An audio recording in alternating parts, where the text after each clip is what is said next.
Okay, it's 6:33. We will call this public hearing of the Charter Revision Commission to order, June 13th, 2018. We'll start with a roll call on my far left of the floor. Terry Swift. Nathan White. Mary Poitras. Lou Sawyer. Louisa Tracus. Virginia San Mike LaValle. Paul Smith. Tom Sikowitz. Okay, the purpose of this public hearing tonight is to discuss proposed changes to the charter.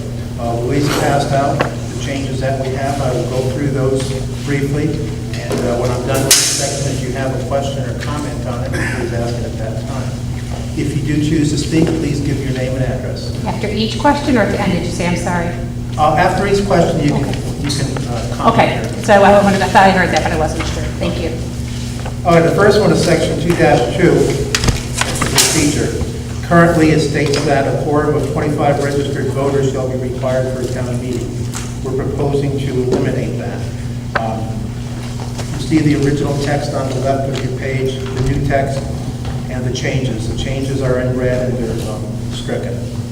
So the question, the ballot question will be, shall the town eliminate the quorum requirement of 25 registered voters to hold a town meeting? Are there any questions or comments on that? These are essentially the same as what we went through the first public hearing. They're just formalized.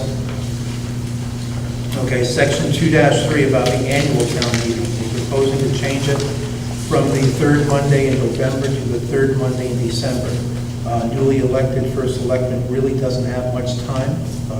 I think they take office 2 weeks after the election, and the following week is when when the meeting would be held. This gives them an extra month to familiarize themselves with the town. So the question will be, shall the annual town meeting be moved to the third Monday in December? Any questions or comments there? Okay. Moving on to the annual town budget referendum or town budget meeting. Essentially what this is breaking our current budget into two parts to be voted on and acted upon separately. Currently, the town budget and the education budget, both part of the annual budget. If either one of them is not approved, then you go back to the drawing board with both of them, and nothing happens until both are approved at the same time. We're proposing that be modified, and you can see the text there.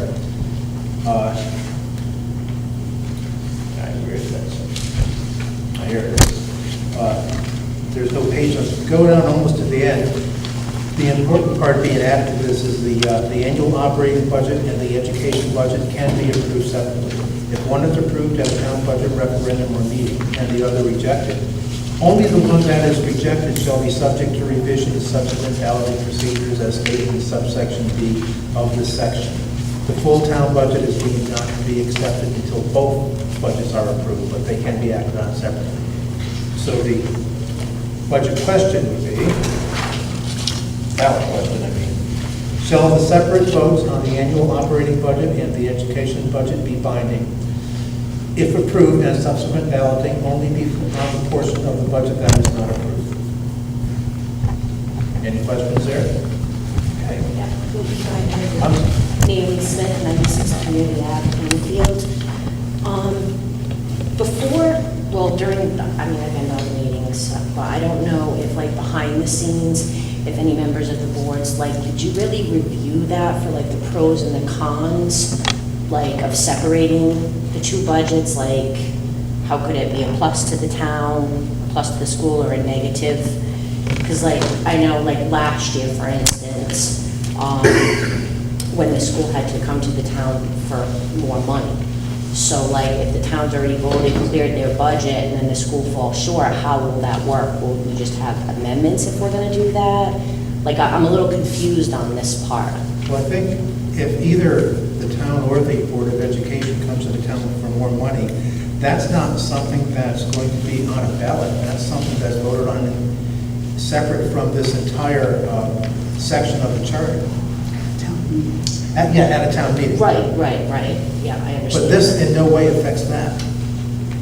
This is simply... But wouldn't there be more money taken from the town budget they're asking for? That's what she's saying, so that has to be voted on at a separate time. Right, we'd have to go back. One at a time, please, and your name and address, please. Laura Stigall, 26 Grand Graham Avenue in Noosup. But wouldn't that affect if the school needed more money and they came to the town for more money? So then now you have a budget that's been passed, say the Board of Education's budget passed, but the town budget hasn't. Well, So then you have, but no, they're asking for more money, right? Is that what you're saying? I think you're confusing it. The annual town meeting in May is when the budgets are presented to the town, and all Final voters- budget. Pardon me? Final budget? Yes, the final Okay. budgets are presented to the town, and they're acted on. Later on during the year, let's say the Board of Education realizes that something happened with special education, for example, and they need more money. They go to the town, and it's a town meeting that's held to see if they get any more money for that particular item. That has nothing to do with the operating budget. That's completely separate. Aren't they already separate though, I thought? Well, they See, are. this is where I'm confused. See, what you're asking has nothing to do with the budget. Okay. It has to do with additional funds being needed later. After a budget's been approved? Okay, that would go to a town meeting, you're saying? Okay. Yes. Okay. That makes sense. So if I could just say, this might help, and it may not, but it may. So this is trying to take care of the issue that we either go to referendum if the mill rate increases or go to town meeting if it doesn't. And we have 3 questions on either the ballot or at the town meeting. It's whether or not the town operating budget be approved, whether or not the Board of Education budget be approved, and whether or not the capital improvement plan is approved. Right. Already, the capital improvement plan is separate. So that kind of doesn't, it counts, but it's not part of But this isn't the Board equation. of Education already separate too on there? It's a separate budget, but when we vote, if you have 100 people voting and 51 say yes to the town budget and 49 say no, so the town budget passed. And then if you have the opposite with the school budget say, and the school budget failed. Right now, when we go back to the people to go back and vote again, we have to vote again on both budgets, even though more people voted yes for the town, or it could work the other way, more people voted yes to the Board of Ed, but no to the town, we still have to bring both questions back to the people. Okay, So- now you clarify. That was Does more. that make it Yeah, that was clear? more what I was looking for. So we're trying to say that if the town passes and the Board of Ed doesn't pass, when you Right. come back to the townspeople for another vote, you don't vote on the one that passed again. Okay, now that I'm make clear sense? on that. It was Okay. really confusing. It is, I'm sorry. Sorry about It's that. okay. Okay, on the subject. Name and address, please. Robert Smith, 96 Community Ave. So if you take the town budget and you do pass it, all right, and the school budget doesn't pass, now, to get, the school needs more money to meet their MBR, because next year is probably gonna be worse than this year. Instead of making deductions now on the town side to match that, you do have to go into the fund balance to retrieve money if you wish to save the school on that end.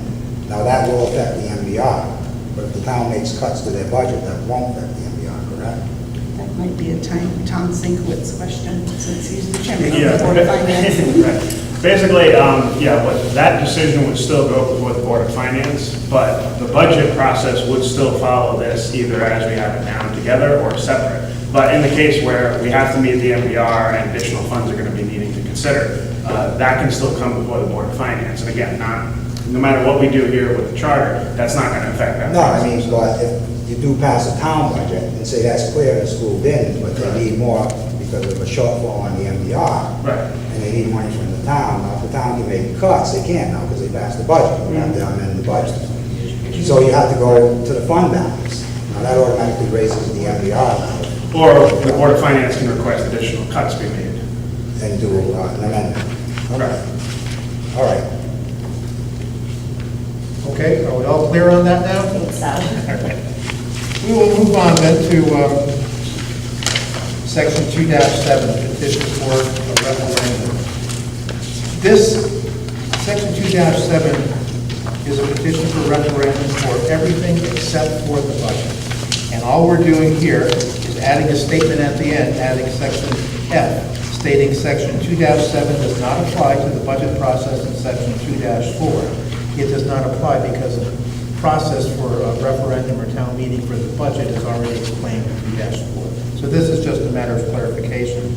And the question would be, shall the town charter be revised to clarify the process that petitioning a referendum does not apply to the annual budget process? Any questions on that?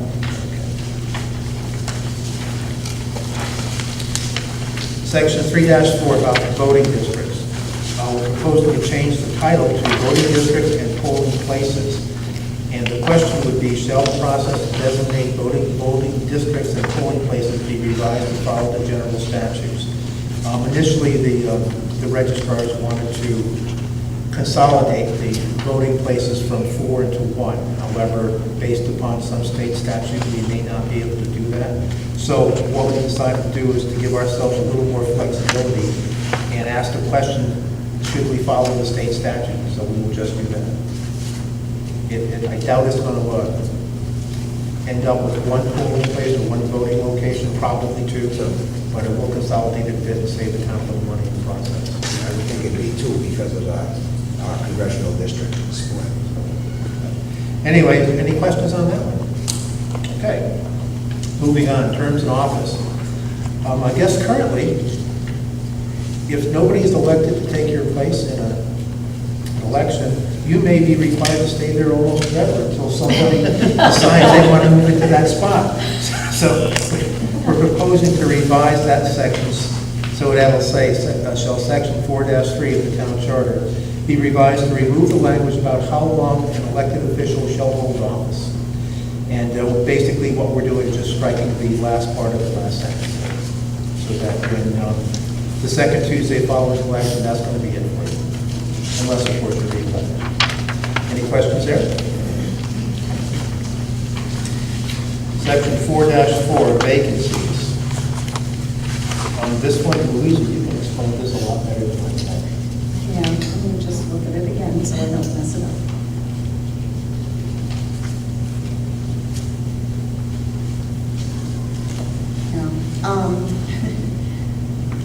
So this is just trying to clarify again. Actually, it's very similar, that it's trying to strike out that sentence that says until a successor elected a special election or the next regular town election qualifies.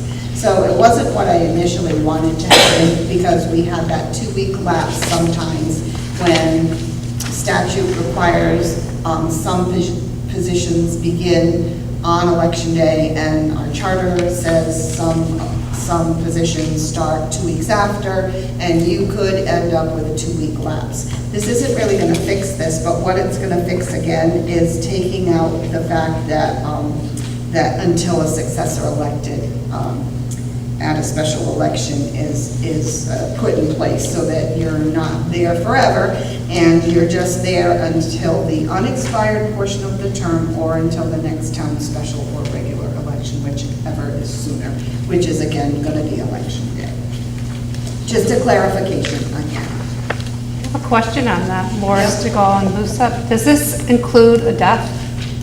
It's like we had George that passed away and that position was filled? Yeah, a resignation Or a vacancy, 'cause that's a vacancy, right? Right, and that's exactly, usually it's a 2-year term when the problem arises. It's because our charter says that you fill the vacancy until the next election, but statute requires you not to, when somebody new is elected into a 2-year term, they don't start till 2 weeks after. So our charter says you fill it until the next election. That's the next election day. And statute says the new person takes over 2 weeks after. So there's that 2-week gap. So it's the same, whatever reason a vacancy occurs, no matter what the reason is, this statute covers that. This question, though, is not going to really help in that 2-week span. We basically decided, from what the attorney said, to leave that alone, deal with that the few times that it does happen, but get that language out that says until a successor succeeds you. Does that make sense? These are all very complicated little details of things that you really don't realize happen until a vacancy occurs. And then you have to deal with how you make the board full as soon as you can. But this whole thing about a successor, like Lou said, kind of says that if you resign and nobody runs for your position, you have to stay anyway. And we want to clear that language up. So that's all this is doing, is clearing the language up. It's not going to change anything really. Is that more clear now? Any other questions? Okay, moving on. The next question has to do with appointment by a Board of Selectmen for various commissions. And the question is, shall the town of Plainfield remove the jury committee and medical center board of directors from the town charter due to their no longer existing? And that's exactly what it is. We don't have them anymore, so we'll just move on from that one. Actually, I have to step back on that question, just to let you know, and I apologize for that, because we've gone through this so many times. I think some days I'm a little confused about it too. But if you notice on that section 4-4, question 7, we actually, I believe, are going to add in F. Let me just check that to make sure we're clear on that. 4-4. Is that an addition? Well, it's not an addition, it's a modification to section.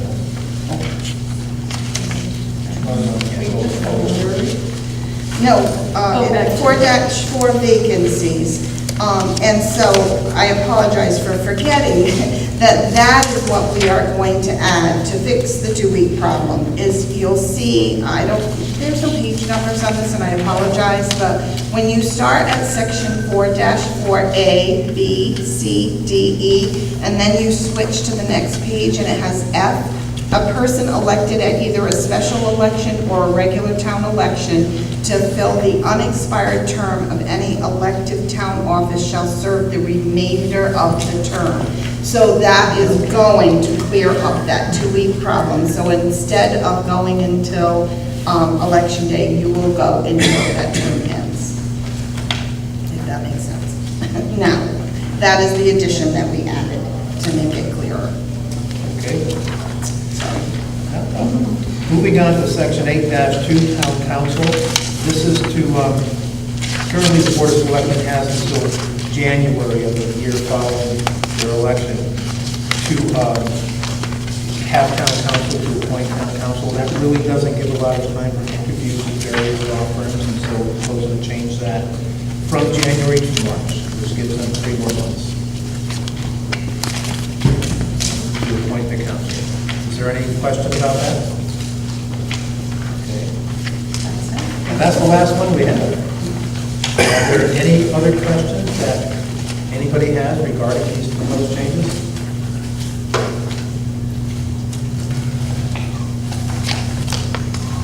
No, hearing none. Do we have a motion to close the public hearing? All those in favor? Aye. Any opposed? Okay, public hearing is closed. Thank you all for coming.